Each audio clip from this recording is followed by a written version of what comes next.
Some of us think humanity to be fundamentally a selfish and a violent species, but sometimes exhibiting goodness.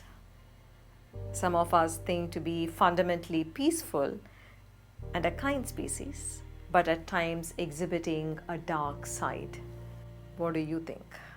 Humanity has both sides to its brain and consciousness. Humanity is what it nurtures. Sadly, over the turn of every millennium, we have witnessed humanity turn more and more violent and more separate. We are, like the rest of the natural world, wired for survival. Hence, fear, domination, ambition comes easily to us.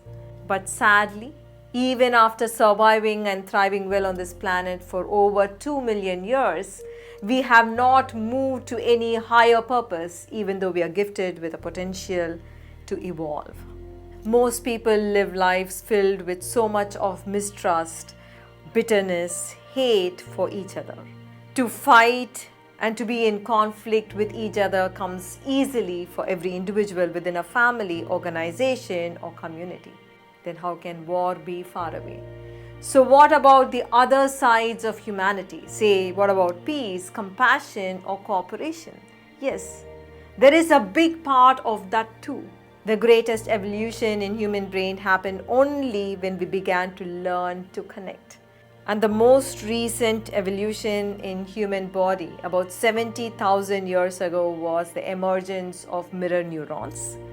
The mirror neurons actually help us understand and feel what someone else is going through.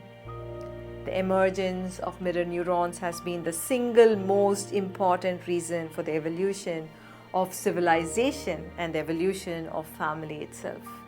We have a consciousness that can see itself in the beggar, see itself in the homeless, the rich, the sick, the strong, and the universe itself.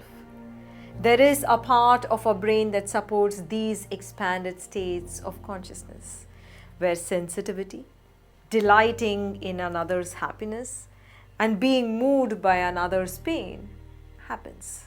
How else do we explain the most surreal act of compassion from total strangers, from enemies in battle?